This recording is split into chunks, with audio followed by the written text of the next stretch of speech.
Welcome to episode 39 of the Trainer's Bullpen.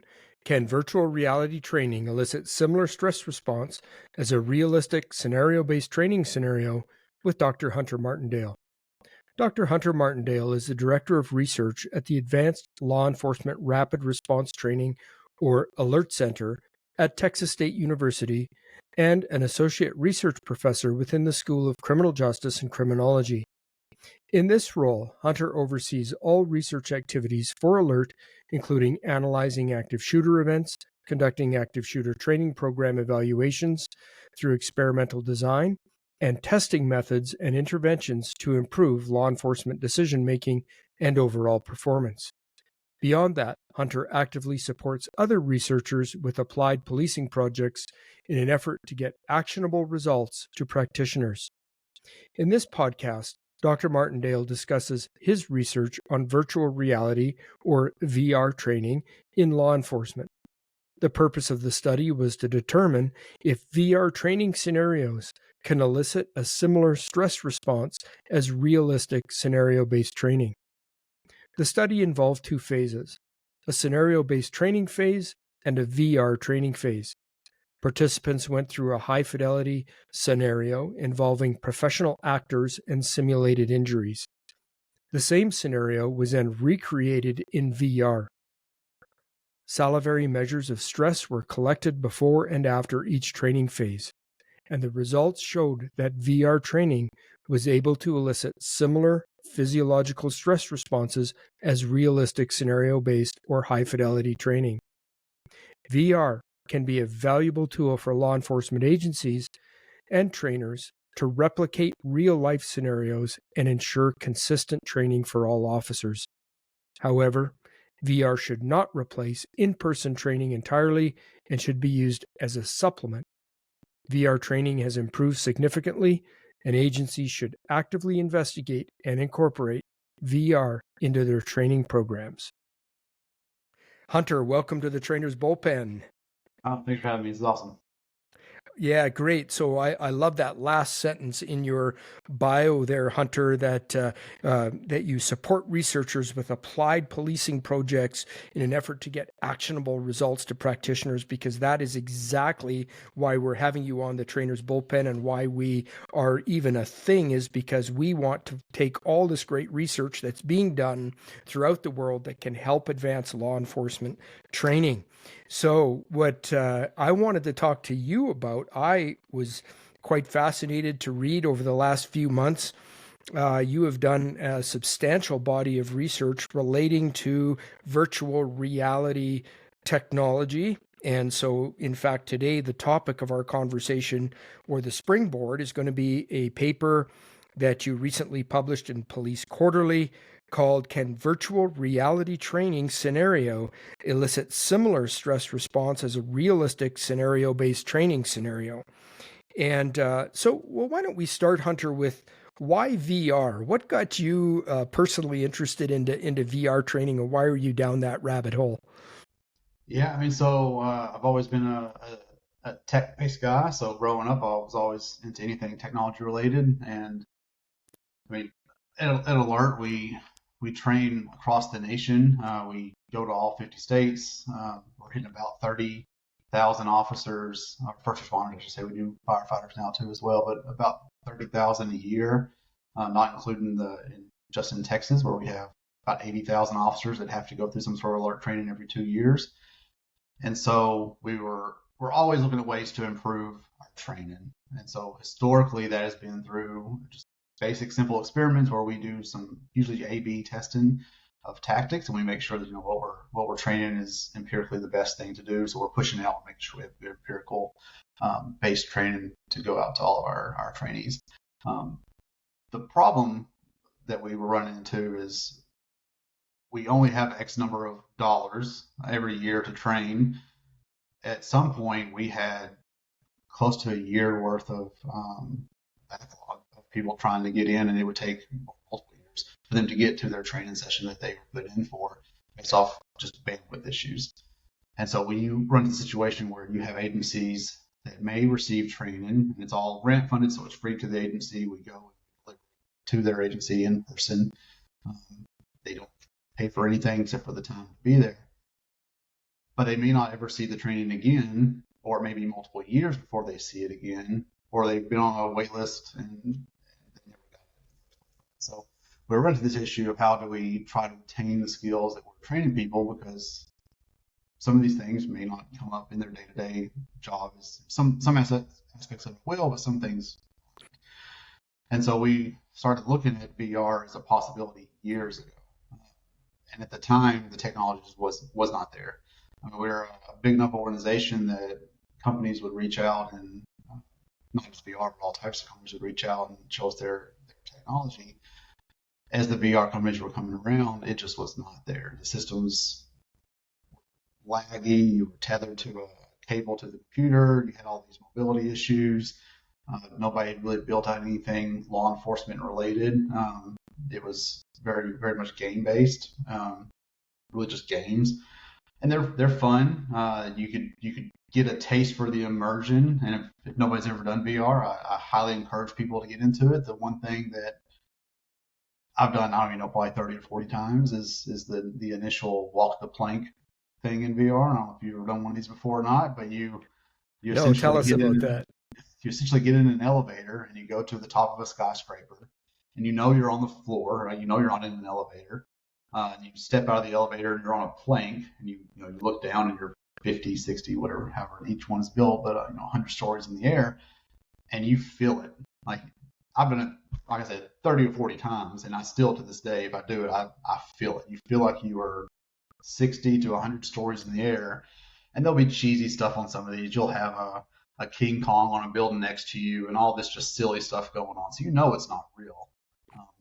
Physiologically, it feels very real. And at some point, you're supposed to step off. And you know that you're on the concrete floor or a carpet floor, wherever you're at. You know you're not going to fall. But the second you step off, once you finally get the nerve to step off, you feel like you are falling all the way down. And some of them are different. They have Russian sounds and they make it a little more immersive. But you brace yourself and you hit the ground eventually, right? And if nobody's ever done it before, just to kind of get a feel for how immersive these things can really be, highly encourage anybody to jump in and do one of those. So we knew it was cool, right? Even on a tethered early system, we knew that there was a possibility there. It just wasn't there.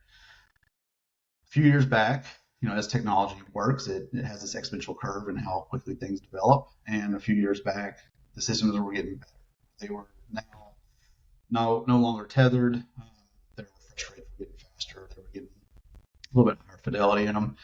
And so we started looking at could they be useful for us? So the very first question before we poured the funding into developing training modules was, is this even worthwhile doing? Can we even replicate what we're doing in our scenarios and our actual training? And pretty much all of our training, outside of a couple, we have multiple scenarios built in where the participants go through and they use simunition guns, and we've got blank guns and all these other things going on, moulage to try to replicate some injuries for people, to try to make it as realistic as we can. But then there's all the limitations that come with that as well. So we want to know, can we use VR? First question, can it replicate a realistic as we can make it scenario? And so that's what this first project was.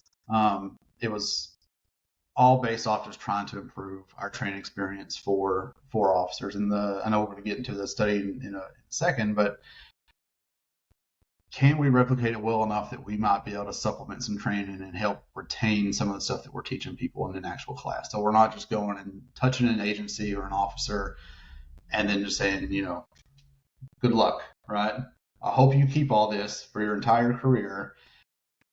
Good luck, all right? So it was, can we do something to help the officers really into perpetuity? And it's never going to fully replace in-person training, but it's a tool that for us at least may be good enough to help get people those touches that they're not currently getting. Sure. Well, and as you point out in your paper that we're going to get to, you make the remark that the research is pretty clear that of the importance of ongoing training, so booster training, and I agree. I would see that VR training would fill a very important role in law enforcement, ongoing in-service type of booster training, because, as you said, you've got an officer who goes through, say, their annual use of force requal or something like that, or there's agencies where their officers don't even get use of force practical scenario training maybe for years, and those skills are perishable for sure. So I think you got a great point there. Now, when you talked about the importance of realism and how VR is now approaching that state of eliciting sort of that real response, physiological response. So why is that important? Like, let me just play devil's advocate, or why should I care that my training, whether that's scenario-based training or VR training, why should I care as a trainer that I am wanting the students' brains to have a perception that the training they're going through is as close to a criterion environment realistic type of event as possible? Why is that even a care?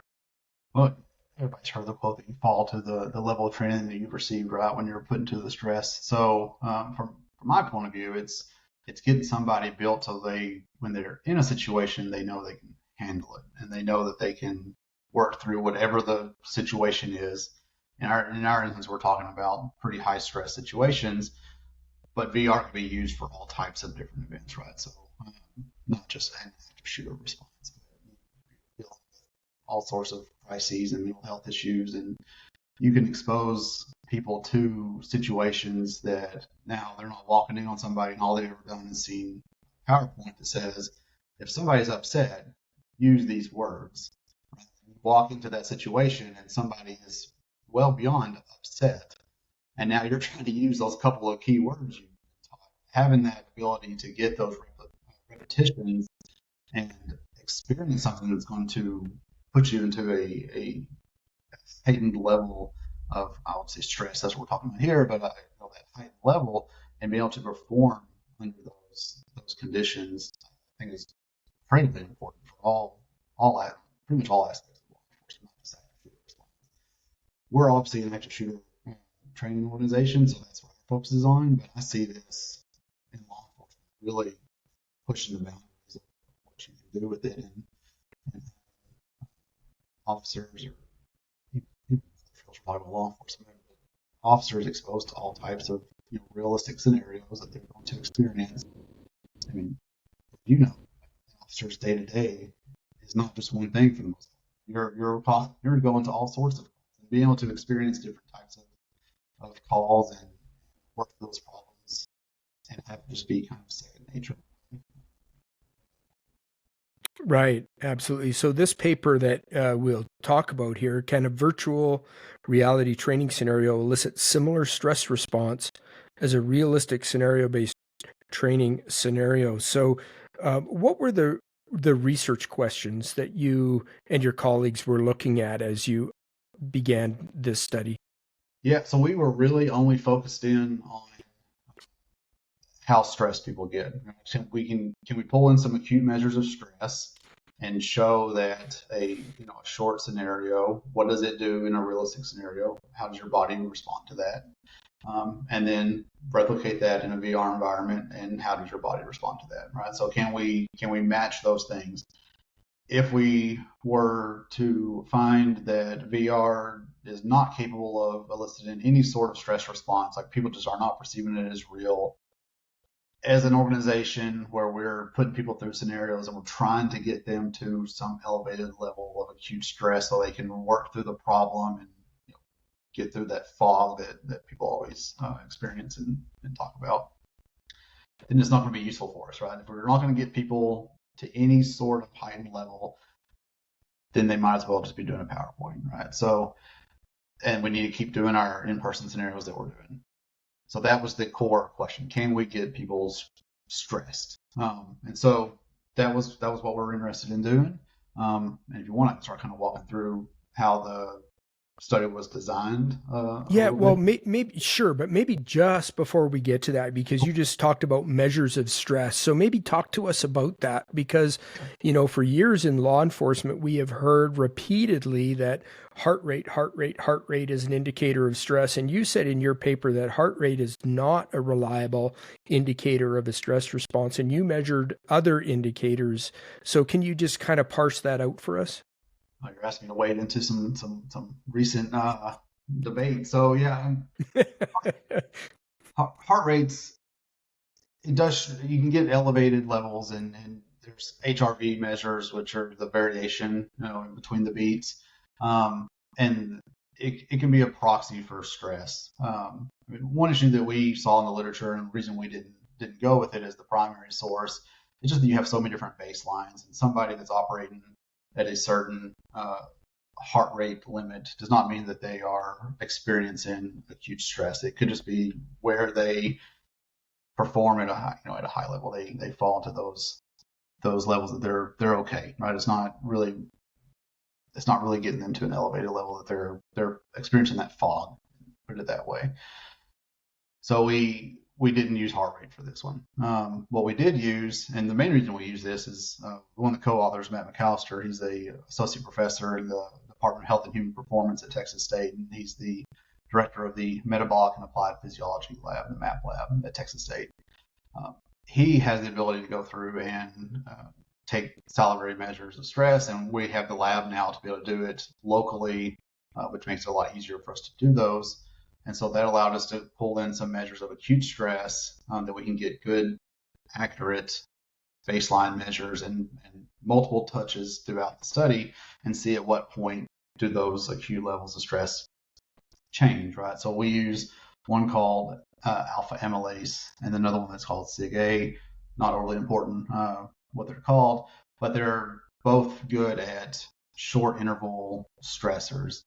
In some papers, and most people probably heard of cortisol. Cortisol is another measure of stress, but it's, from what my understanding is and from what Matt has told me, it's not as good for an acute stress. You really almost need about 10 minutes of stress, something going on for approximately 10 minutes to get a good change in that measure. So Okay, so I just wanted, before I forget, so that's 10 minutes. So when you're talking about an acute stressor, you're referring to an event that lasts no longer than 10 minutes, and probably a lot less than that, right? You're talking about a typical spontaneously occurring law enforcement use of force event that may be only a minute or even much less in duration. when we get into it, I mean, the one that we did was 50 seconds on average. And so we were putting people through 50 seconds of stress, Okay. and then having the measures for that. So, but anyway, that's why we didn't use cortisol in this. We just didn't have enough of a duration to be able to pull that measure in. And so we pulled in two other ones. And as we get through it, we also gathered some blood samples, and we're able to pull in a couple of different measures from one of the samples. We dropped the blood samples after the first group, just because the needle phobias, we were having a hard time getting people to sign up, and so we were getting just as good of measures out of the salivary measure. So we dropped the blood draws for the second group, and we had much better response. People wanted to come out when they knew they weren't going to get stuck by a needle. So that's why we Well, had. and you were undertaking this study around COVID time, so people were sick and tired of needles by that point. Yeah, yeah, the timing was really interesting for us because we did the first sample right before COVID hit, and then COVID hit, and we were getting the VR stuff was getting built. The IRB here at the university shut down all studies that involved face to face, and so we had this lag period. And so when we got back in, it was a year into COVID, so it was a very interesting time to do a face to face where you're getting people's saliva, right? And people are hyper aware of anything with saliva at the point. So it was good. Right, right. Okay. So Hunter, yeah, let's dive into the research. Tell us, how did you undertake this study? What did you do? Sure. So we wanted to make it as real as possible, and I'll talk about it after we get done. But we might have made it a little too real for this in-person scenario. If anybody's ever been through or watched law enforcement training, not to knock law enforcement actors, they're not always the best. You get a lot Right. of, oh man, I got shot. Hey buddy, it hurts, right? Like you don't get that realistic kind of. When I say realistic, I've never been shot. I don't know what that would actually be like, but you don't get the acting out of it all the time. And it's not always taken quite as seriously. So what we did, we ended up hiring professional actors. We had five. We had four victims and one shooter. They went through a session to learn what they were going to be doing. And then we had students coming out. We used college students, so we'd have just regular old folks that haven't been exposed to anything before to come out and participate to kind of get us a baseline measure. They would come out. They'd go through all their normal IRB consent forms, do all that normal stuff, and then we would start gathering their saliva. So 30 minutes before the scenario, they'd give us a saliva sample. 5 minutes before, they'd give us a saliva sample. So we have a baseline and just prior to, and then we would take them over to the study location, which is this big training building.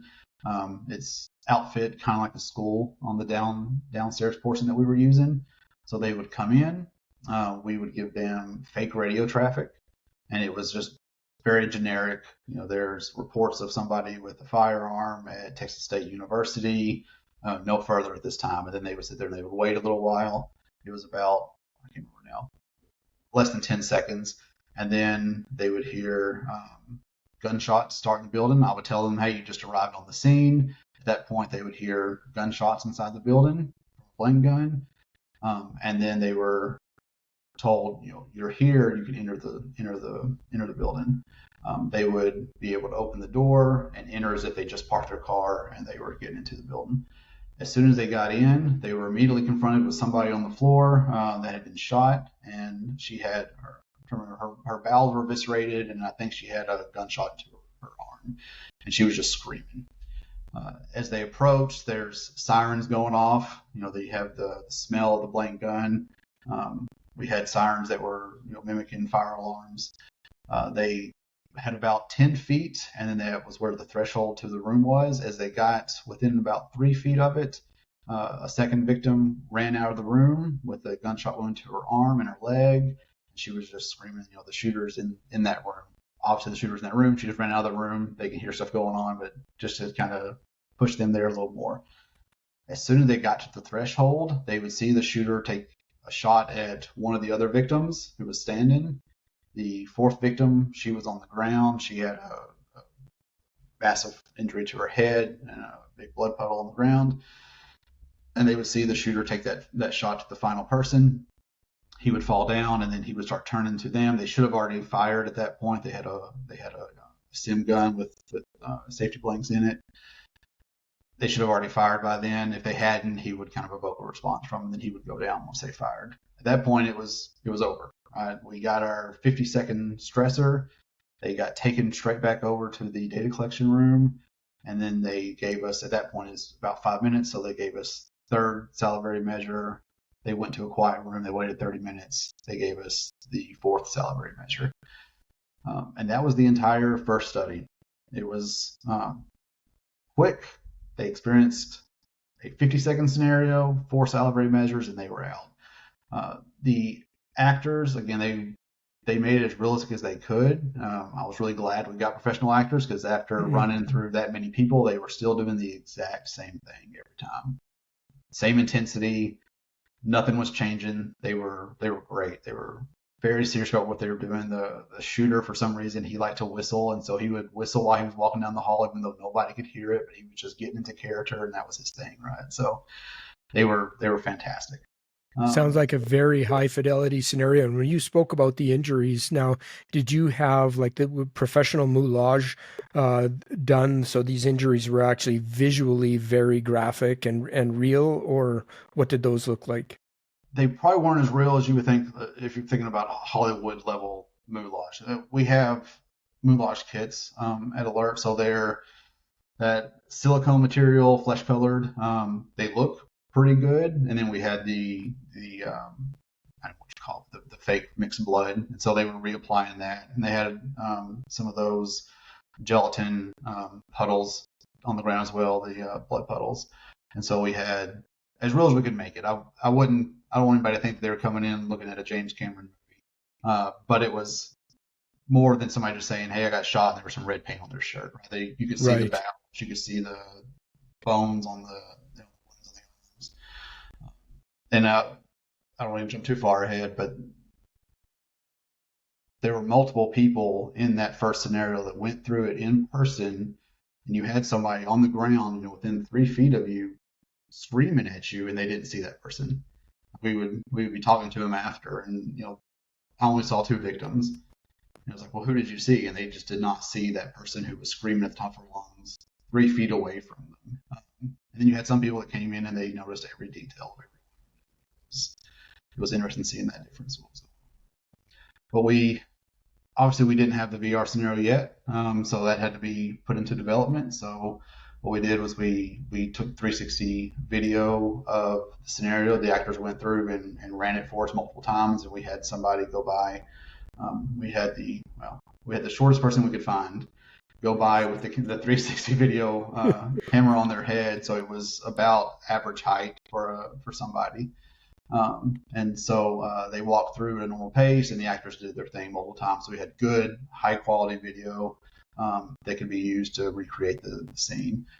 We took audio of every actor individually, all the sirens, the gunshots, every possible thing that a company would need, we had saved for them. Being that it's at a university, I don't know how this is for everybody else, but at a university, everything had to go through some sort of bid process. So it wasn't just we're going to pick a company and throw this to them to do. We had to go through an entire bid process, and so we had that material to show the companies. We had multiple companies come out and bid for it. That was kind of early days for some of these companies. I know more people are getting into it now. At the time, there was really only a few players in the field that were really doing law enforcement training. So we had a few put in for it. We ended up selecting Street Smarts VR for the development of it. They took all that material that we gave them, and they came out to our location, got measurements, a bunch of really high fidelity pictures of what the rooms looked like, so they get the material just right. And they recreated the entire scene in virtual reality. So now anybody that goes into that scenario can go through and experience it exactly the same as everybody went through it in real life, experienced it, down to the artwork on the walls. I mean, everything is there that was there. They even put the whistling in for some reason.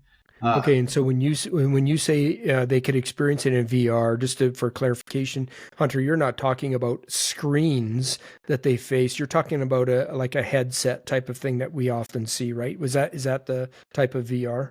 Yep. So if you get into the literature, you'll see a lot of studies that talk about VR, and VR means different things to different people. Right. It goes on the entire spectrum from somebody projecting a video on a wall, not even the screen-based systems like the FAT systems, but just projecting it with a regular projector on the wall. Some people consider that virtual reality, all the way up to what we use, which are the head-mounted displays with earphones on that give you directional sound. Some of these systems get pretty immersive. And so there's a wide spectrum. Ours is a head-mounted display, and then you obviously have the different screens like the FAT systems that they can do everything from a single screen to 360 screens now. So wide spectrum in what's considered virtual reality. But for us, for what we do, it's all displays. Okay, so you took all this video of the actual scenario-based training. You found a company that could take all that video and then put it into a immersive VR simulation, and so then you were off to the races with basically part 2 of your study. So talk to us about that part. Sure. So we had to wait till the university let us do it, and as soon as they gave us the thumbs up, we got it recruited, and we just replicated what we did in the first phase. So we didn't change anything really. The participants were in the exact same holding facility as they were in. We actually used the exact same room that we did for the actual study. We just set the VR system up in that room. So the travel time from the Salivary facility, they called it the bunker, over to the test area, the lab, was exactly the same distance. And these were different participants, Hunter, than the first study. All Yeah, right. shoot. Okay. We couldn't have a true randomized controlled trial because there's no way to randomly assign somebody. So they're different groups. They'd never experienced any of our previous studies, the normal experimental stuff. So people that are completely blank to ALERRT, blank to our facility, two totally different groups of participants. So they were independent in that sense.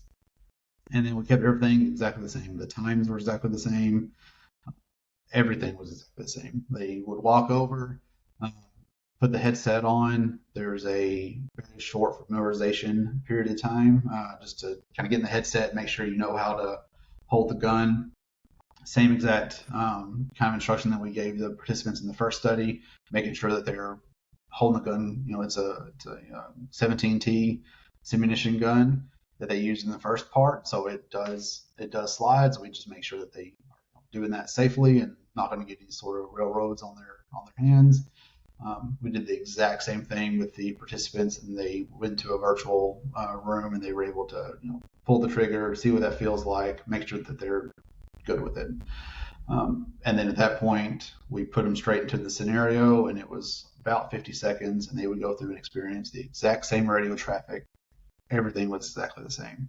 And then we pull them out, and they go do the salivary measures post scenario, so 5 minutes directly after, then 30 minutes after as well. So we tried to make it as similar as possible so we could have some good comparison between them. We won't change any of the factors. Okay. And so then you took those samples from the saliva 5 minutes and 30 minutes after, just as you did with the scenario-based training, and then you compared those to see, and the reason you compared them, if I understand it right, was to see if the students who went through the VR scenario were eliciting a similar physiological stress response to the students who went through the scenario-based training. So I guess two questions. First, am I correct in that? And then second, if that is correct, what did you find? What were the results? Yeah, so that's exactly. We didn't know going into what we were going to find. Obviously, going through and using the systems, I assumed we would get something just because I described that blank scenario. I would assume that we would get something. But again, the phase one scenario was as realistic as we could make it. I mean, beyond what a normal officer gets in several of their scenarios that they go through, and even in our training, just because we had those actors. So I didn't really know if we were going to find something that really matched the same level. We knew based off the first group, we'd already analyzed the salivary. We knew that we had a baseline between -30 and -5. We knew we had a really good spike at +5, and we knew we had a good drop back off. So people were coming back down, going into +30. So we had this really clean acute stress. And so I was honestly a little nervous that we were not going to find the exact same thing in VR just because of how realistic that first one was. Luckily, we did find the same thing.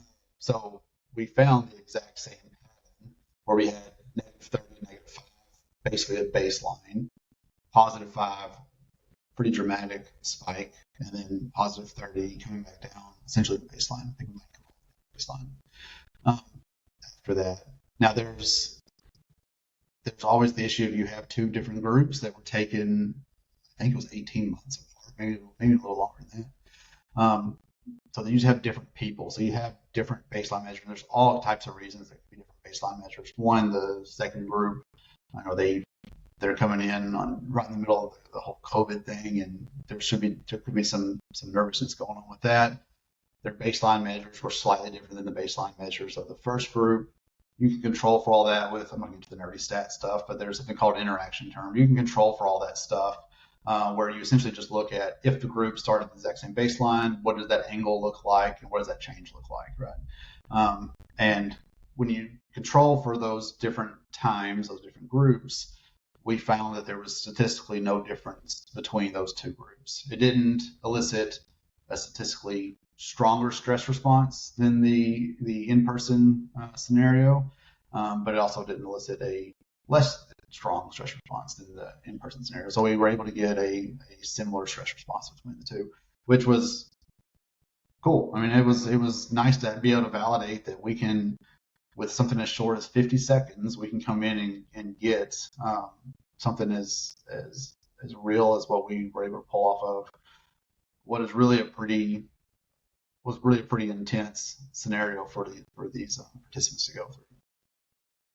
Okay, so in summation, then, as far as the result, you confirm that what you found is that the VR training elicited similar physiological stress response as the students who actually physically went through the high fidelity scenario based training. Okay, and so then, so what's the so what for that for law enforcement trainers, Hunter? Like, what would you hope that trainers and agency administrators would take away as far as the implications from this paper? You cut off a little bit there. I heard what people would take away from the paper. Yeah, sorry, the implications for agencies for this research. It's early days in what this is, and it was for us. It was really to kind of validate that we could move forward with pulling in VR as a possible tool, and we can talk about what we've done since then in a second. For agencies and what trainers could look at, I hope it brings in that if they're using the VR system to try to replicate what you can get in real life, that it could be a valuable tool for that. Now, for research purposes, that's incredibly valuable in that you can have really high fidelity participant exposures, right? So you get the exact same thing for every single participant, and you can manipulate things in the study. And we've since used it for multiple studies for that exact same reason. Every participant gets the exact same thing. That's also true for law enforcement agencies and trainers, is that you can make sure that what your officers are receiving is, one, as realistic as what they're going to get in a high fidelity scenario, but that all your individual officers, your shifts, they're all getting the same thing. It's not dependent on who happens to be there running the scenario. If Hunter is on, the night shift and he's a horrible actor, that shift is getting something very different than a shift that Chris is on and who is a, Oscar-winning actor, right? And he's pulling in a lot more. Yeah, that's right. I'm a drama queen. You got it. But that's what I would kind of hope they would get from this, is that it could be a very valuable tool. Now, and I can't remember if we mentioned this in this paper specifically or not, I don't think VR is going to completely replace in-person training. There are definitely cases that it would be incredibly valuable for agencies. I can just envision, especially smaller agencies that don't have the manpower to put on these, internally. They have to wait for external trainings to even have them. Consistency between shifts, between days that are happening. Being able to put on training in situations that the weather's really bad and you're in Minnesota or you're in Canada and it's the middle of winter, right? And your only facility is outside. 8 months out of the year. Right. Yeah. So, you probably still want to be outside some because you're going to be working outside, but it's like you can have people go through extended periods of training in more comfortable environments. So there's reasons for it to be there. Having the ability to have something that replicates is incredibly valuable. Right. And I appreciate what you said in the paper that, you do not see VR in any way replacing high fidelity physical scenario based training, but as an important supplement to it. And, I reflect on my own agency. Before I retired, my agency had over 2,200 sworn officers. We policed the largest city geographically in Canada, and I would see a tool like this being so helpful. So rather than having to bring officers from across your jurisdiction to a central location for training, you could have a training cadre with VR technology that could go out to the officer's location and even put them through a 5-minute or 10-minute very fast VR scenario, do some debriefing on that, get that critical reflection. And what a great way to do that booster training that we spoke about earlier. Yeah, the systems are continuously getting better. Now, I know you said you've gotten to play with the system recently through Virtua.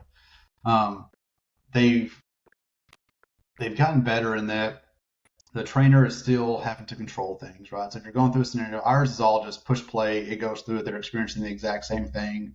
There are triggers in place. So when you approach the threshold, that triggered the second victim to run out. When you got to the threshold, that triggered the shooter to fire on the final person. And all those things were built in.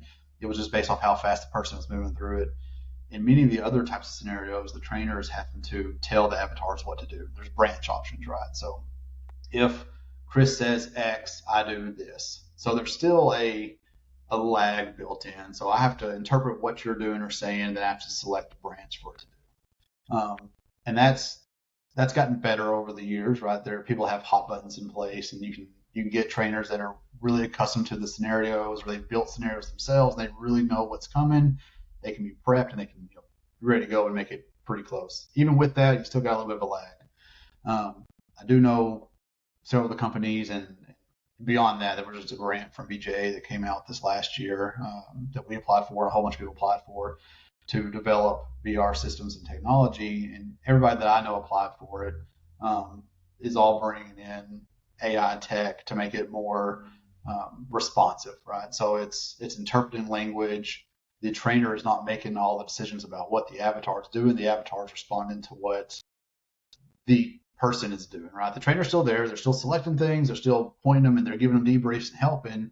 But those avatars are now responsive in almost real time to what the officers are doing. Or that's what people are developing. I don't think that's currently out and about yet, but it's in development. So they're getting to the point, especially as that kind of tech comes out, where it's going to have less lag. It's going to be a little more smooth.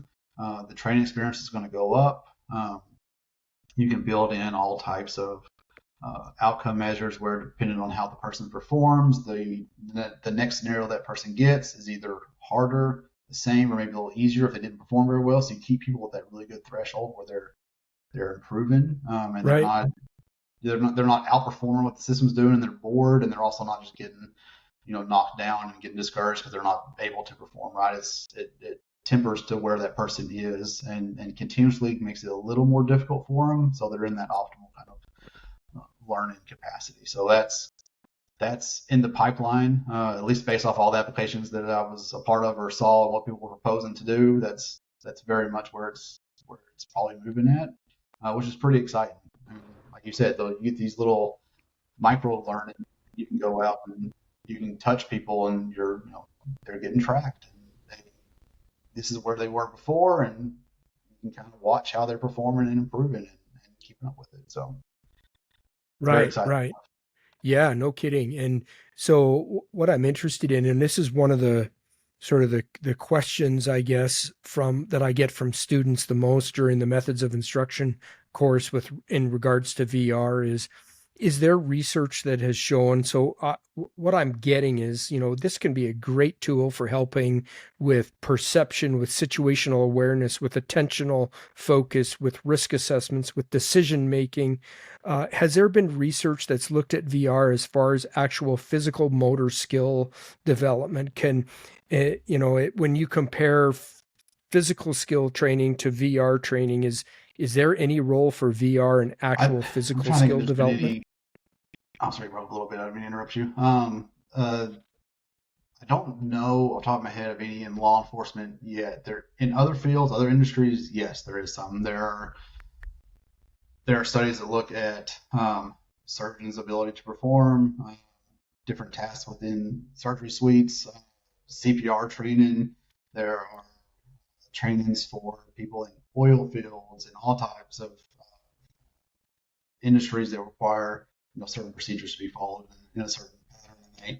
And they do a true kind of RCT experiment where they split people up. Somebody gets their own training, somebody gets the training, measure their performance after the fact. And from what I remember, It's been a while since I looked at that literature, but from what I can remember off the top of my head is that they showed pretty good effects in these other industries as well, as far as being able to perform better after that VR training. We spent the last couple of years developing some alert specific modules. So they were going over some of our core concepts of, hallway movement, threshold evaluations, and room entries, which are in our basic level 1 class, what we call it. And we got those developed. That was what was going to be given to an agency. So the initial idea was that we would go deliver training somewhere, leave a kit with them. They would be able to go through and do the ongoing training. There were multiple modules, multiple configurations. They could kind of create their own difficulty level for each of those things. Change the amount of people that are in the room, bystanders, locations of things, sounds, furniture, yes or no, all these different aspects, in hopes that agencies would be able to get that and keep practicing the skills that we taught them in our ALERRT class. I won't name the agency, but we dropped a kit off with a decent sized agency. They were about 340 officers, I think, at the time. They might have been down a little bit with some of the staff issues, but over 300 officers. They had never received ALERRT training, so we got them on the books. And the idea was they would have one of those wedge designs where at some point everybody would get it, but it would kind of be staggered, where we would have control groups and groups that had received ALERRT training plus the VR, ALERRT training, no VR, and be able to compare them across the different groups. And unfortunately, they didn't touch it. We gave them the kit. It sat there for about 10 months, and they used it for a couple things, but they didn't really use it for what we'd hoped they were going to use it for. So that kind of, and it's an N of 1, so I'm not going to say no agency is ever going to use it, but it kind of pulled us back from really pushing that agenda, as we'll buy a bunch of these kits and just drop them off and leave them there. So Hunter, just to interrupt you there, I'm just interested. What were the reasons for that non-use? Did you explore that? Like what were the? They just didn't use it. I mean, I personally think it wasn't part of their mandate. Everybody's busy. They had their normal training stuff going on, and I think they just didn't get a pull in their normal curriculum is what it probably came down to. Okay. There was one officer there that did use it. He liked it, and he was using it, but they weren't pulling it out. They weren't pulling people in and putting them through reps. The only time they did use it was they were doing an in-service training, and they had officers sitting around, and then that one guy remembered, hey, we have this system, and they pulled it out, and they had those guys go through something not active shooter related. It was one of the other scenarios, which is cool. They were using it, right? That's there, and that's the one time that I know that they did actually use it. For us, that indicated that the model of dropping a system off does not indicate that there's going to be any sort of buy-in, right? If you just give somebody something that's not in their system or in their normal routines, then they may not be willing to use it. Yeah, there's only two things that officers hate, and that is the way things are and change. Right. That's true. But so we I'm not gonna say we completely abandoned that idea. We're still looking at it as a possibility of going out and helping deliver training, right? So we have a bunch of agencies that need our training that are small, right? They don't have the bandwidth to put on a full-blown course. We can have some sort of online e-learning course, which we have some of those as well, and then send somebody out with the system to be able to put them through the actual scenario. So they're still getting the same exact material. Right. They're still getting reps on the scenarios, and that way we can touch those agencies that need that type of touch, right? And so it's a logistic concern that could be alleviated using the VR systems, and so it's still there. We're still pushing forward with it. I don't think we'll be doing the drop a system off for free model after this other one, but it's still exciting stuff. Right, for sure. Now, in your experience with VR, Hunter, are we at the stage now, should we still be waiting for the technology to mature? Should agencies still take a wait and see approach, or is the technology at the point now where you would say, you know what, we should be actively investigating incorporating VR into our training? I mean, personally, I think it's there that agencies could be using it now, right? You understand the limitations, right? It's still heavily relying on the trainer, which is not necessarily a bad thing, but you do get that lag effect of that trainers having to make decisions and try to keep it as real for the trainee as possible, right? So there's still limitations with it. The refresh rates and the systems have just gotten so much better. I mean, used to we had to really warn people about motion sickness and these issues being in the system because it didn't quite keep up with you as real life did, and so you would get some of that motion sickness and issues. That's pretty much gone away. We mention it because we have to in our study protocols. I've never once had somebody, of course, touched 300 million people, but of the people that have gone through it, I've never had anybody have a negative experience through the system itself just because they've gotten so much better. There are definitely use cases there for people to use the VR systems. And I'm definitely not saying all active shooter. There's tons of other applications. You can transport somebody into all types of scenarios. The major companies all have content creation tools, so the trainer can go through and create their own content. So if you, as an organization, had some sort of experience, and you wanted people to kind of get an in-person debrief and get to experience the same thing because it was a weird call or something happened, you can go through and recreate those things, right? And then you can have officers go through and they can get that kind of experience. There's still limitations in it. Those content creator tools are all improving all the time.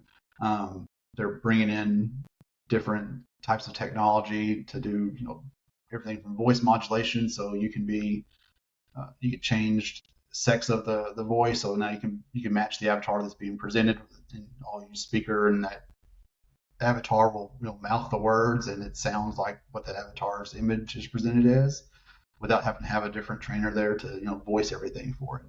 And they're just getting so much better. But that doesn't mean you shouldn't be investing in them now if it's a possibility. It's still a pretty hefty investment on some of these systems. Those prices have come down a little bit as there's more competition. There's still a good investment, but it's getting there. I wouldn't say it's still a time that you hold off and don't touch it like it was a few years ago.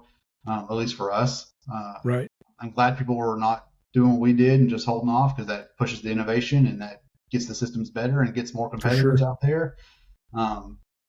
But those limitations that we were experiencing, 6-7 years ago, I'm not saying they're completely gone, but they are diminished to the point that we use it for a lot of studies. Like you mentioned, we use it quite a bit now. Cool. And speaking of limitations, in your paper, you go through several of the limitations, but one of them I'll just read here. You say future studies must consider the impact of the training on skill development and retention. It is possible that VR and SBT have different long-term effects on skill development and retention for law enforcement officers. And so it's important to understand if one method improves long-term performance and retention or not. So can you talk to us a little bit about that? What would have to be done, or is there work being done now looking at actual near and far retention of performance in VR technology? We've got at least one project going through the approval process to try to start looking at it. And what would have to be done is just have to do a big evaluation of it, right? So you'd have to get either an agency to come in and split up groups and have a group go through and do some sort of training with a regular SBT, and one group get VR, and maybe there's only a single time point, and you assess them weeks, months later, and you see how things came out. There are other designs you could do. You could have just a regular SBT. You could have a regular SBT with little micro learnings, like videos reminding people what things are, but with no in-person training. You could have VR, and they get that VR over and over again over a long period of time, and you could have all those comparisons going between it. I mean, there's the possibilities are almost endless how you could assess Sure. this. Um, Controlling it as tightly as you could would be important, just because if you have completely different agencies doing it, there's different training cultures, different baselines, there's all those things. So it'd be really important to have it at a a single agency that is large enough to be able to handle it, or get people at like an academy level, which would be pretty exciting. So if you get in at an academy level at a large enough agency where now you can track people for a pretty long period of time, right? Right. And have, I don't know how every agency is set up, but if you had sections within that large agency where Section A versus Section B are getting different ongoing training, and then you could have some sort of measure at the end. If it's some sort of in-person scenario, which would probably make the most sense, and you're measuring what they're actually doing during the in-person scenario. If you're able to show that VR, those people are performing at an equal level to the SBT people, or at a higher level SBT, you really sort of validate that impact for retention, what that skill is. But just like SBT and the traditional training we've done before, if you touch a skill at one time and you don't touch it again for multiple years, it's not going to hang on. It's just not going to be there. Right. Touch VR is really nice in that you can have those touches with short time limits, right? You can have somebody come in, jump in the system, get a scenario or two, and then they're out. You can have those kind of continuous touches over a long period of time without having to have all the actors and the space. All the paraphernalia. Right. Yeah, all the stuff. The dog and pony show for high fidelity scenarios. Oh, yes. Which is all great. It's all great training, but you're right. It's a massive lift to do that effectively. Well, I don't even know what those things cost. I've never put one like as far as like a big agency wide, big high fidelity training. Those things actually cost, but they can't be cheap. And so I imagine after probably even just one or two of those things, you have the finances for a series of VR systems. So right. It's going to come down to the agency. You're going to have to have the buy-in. I mean, you're going to have people that push it and use it, or it's going to turn into anything else that never gets touched again. It's going to collect dust somewhere. It's become obsolete. It's not going to get updated. You're going to eventually pull it out 2 years later. Nothing's going to work, and then everybody's just frustrated. So it's going to need you're going to need that. Yeah, absolutely. Yeah. Hunter, we got about 5 minutes left. And you earlier said that since this paper that we were talking about has been published, there's been a lot of other work that you've been involved in VR, maybe papers that have been published since, or things that are on your workbench that you're working on. Why don't you give us a brief overview of the landscape of where's VR research now currently going? Yeah. So for us, what we've done so far, I mentioned McAllister at the MAP Lab. His training is in nutrition and supplement studies, right? He's a human performance researcher, and before he got tied in with us, he was with in the we currently use this system as a stressor. We have a validated measure of stress, and we've replicated that exact same pattern of stress multiple times. So we use it for an acute stressor. We've done everything from basic breathing interventions to try to attenuate, try to cut that stress response out. Fun fact, they did, right? So slow breathing techniques were able to completely drop that stress response down. So people are still going through the same scenario, same 50-second scenario. And in those groups, instead of having that really clean acute stress response, they just kind of stay very close to baseline across. That first one was done with students. We're replicating that right now with officers to show that we can hopefully get the exact same kind of reduction of that acute stress response.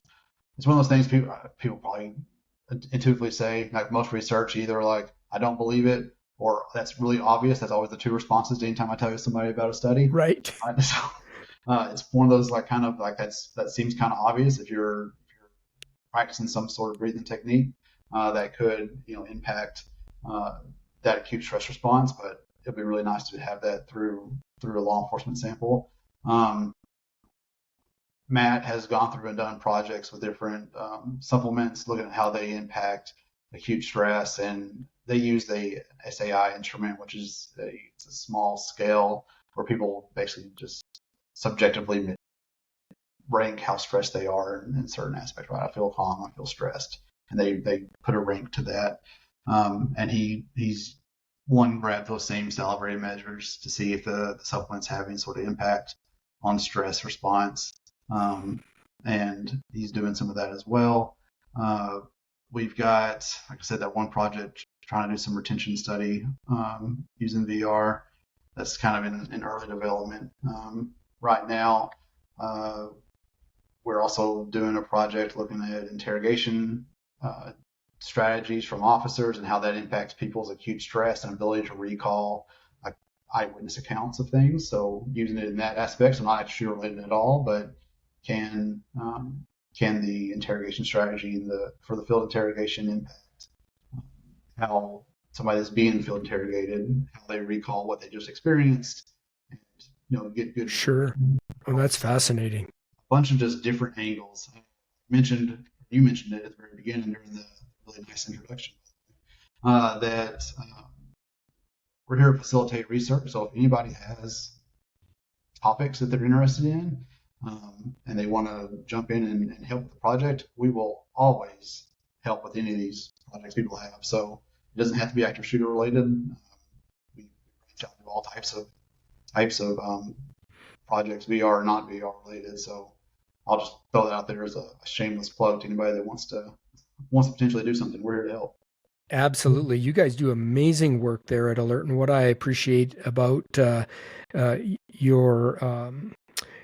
the work that you do is that your desire is to be researched and informed. And so, everybody has personal opinions on which methods and training is the best, but really we should take a research-informed approach to advancing law enforcement training. And I appreciate you and your colleagues at ALERRT because that's what you do. That's your passion.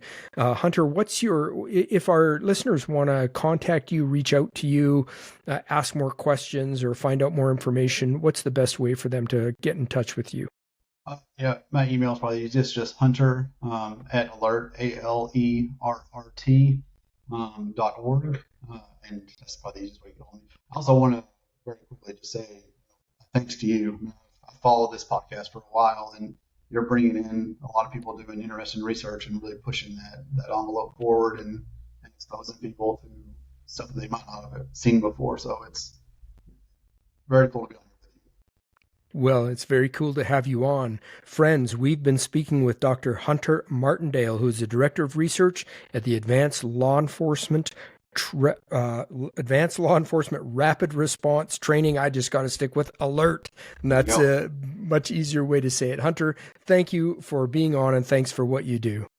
Appreciate it. Glad to be here.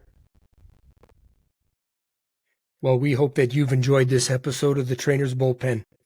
And as always, our encouragement to you is that you would reflect deeply about the critical aspects of this interview and how you can apply the principles that you heard to advance your training and make your students more effective and adaptive performers in the real world. As a reminder, all of the research papers, as well as the other links, are available to you over at the Trainer's Bullpen website at trainersbullpen.com. Thank you for your dedication to advancing officer and public safety.